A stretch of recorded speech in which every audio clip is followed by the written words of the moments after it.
as I have given myself to Arjuna, you take my trained soldiers. So Duryodhana was very happy to have all the soldiers. And then the great war started. And that is a great story.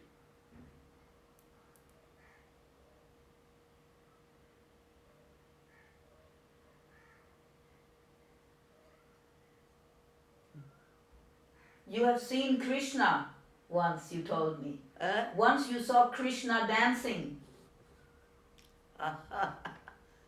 That I almost I have forgotten. In Kerala. That was in Kerala, no? Yeah. Who did you see? The god Krishna. Who did you see?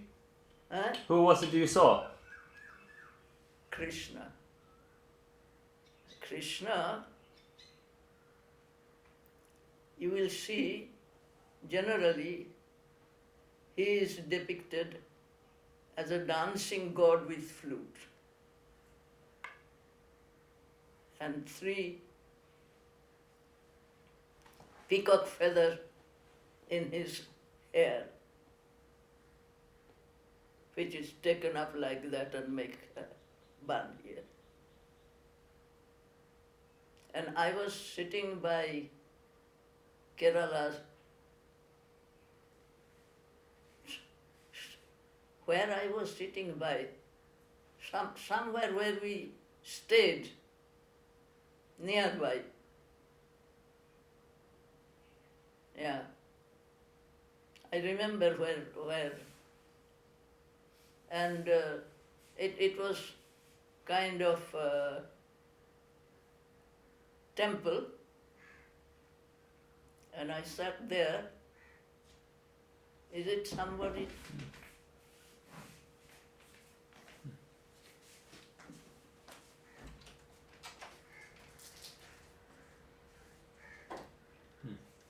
Sorry, you sat by the temple?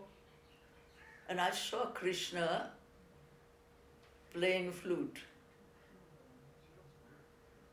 I was not thinking of him, but it somehow, that temple was Krishna's temple. Later I found out.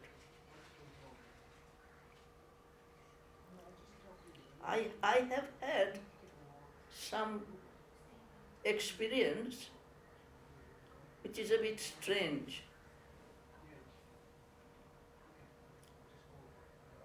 Another time it happened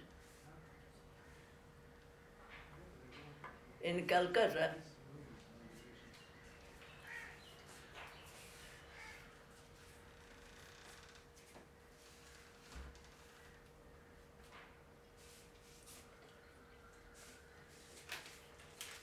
Rabindranath Tagore, you have heard his name. He's a great poet of India. Rabindranath Thakur, we call him Thakur. In English, the name is written Tagore. Oh, okay. His nephew lives in Calcutta. He has his house in Elgin Road, number 4 Elgin Road. So he was a great,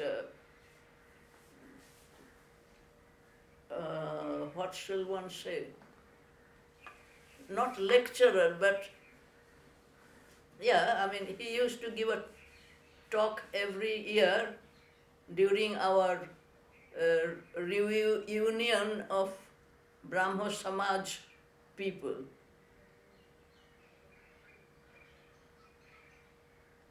We have the reunion the foundation of Brahmo Samaj celebration every year in the winter, in January.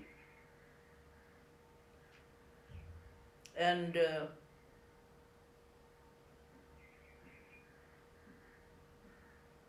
so he was he called himself a communist, But he was married to the richest family, great eldest daughter, Sarabhai family. Because they were brought up in Shantiniketan at the same time, so they fell in love with each other. So what happened? He, being a social worker also, he called himself communist. And he will go third class in the train as a communist.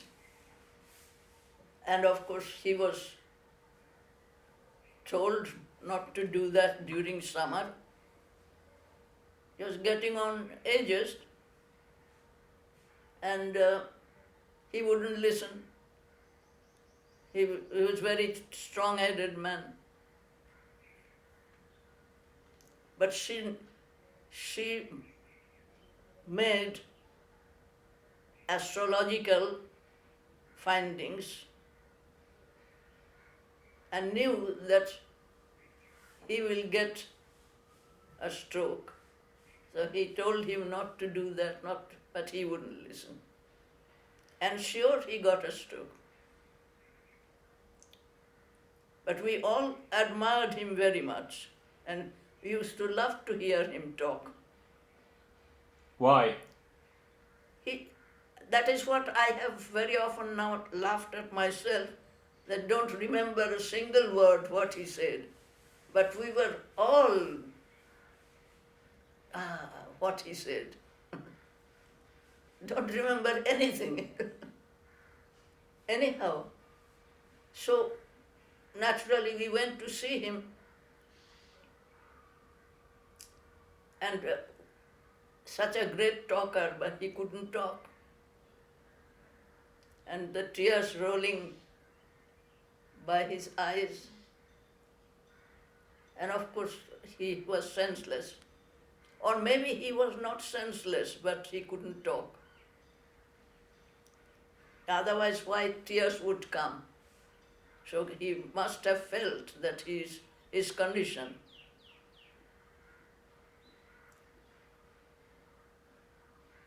So we hope that he will be okay gradually. And the middle of the night, I was asleep, but I woke up with a dream that he is walking past. And I thought, oh, that means he's getting well. But in the morning I heard the news that he died in the night. But that was a strange thing that I saw. So I said, how was it that I saw it? So I thought that he must have remembered us who adored him.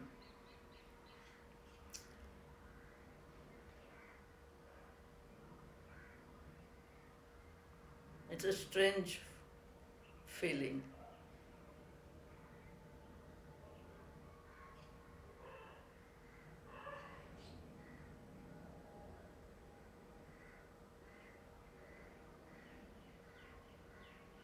So, a human being, or what would one say, soul,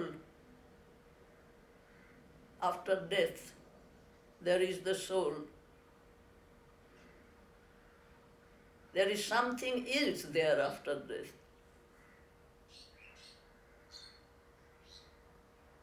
It is not just emptiness.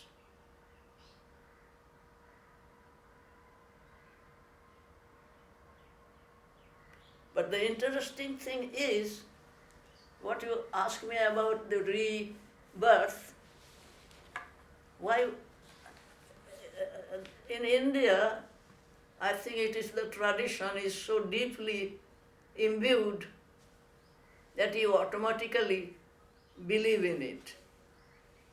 But there was an actual case about a girl, and I met her father in Benares. I think it is in Benares, that she could remember her past life where she was born, and they took her there to the parents, and she said certain things. So the parents had to admit that yes, she is their dead child. That case was in the newspaper. But at that time I was not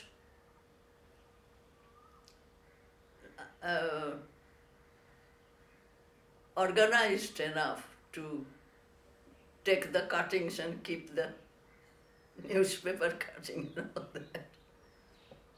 But I met the father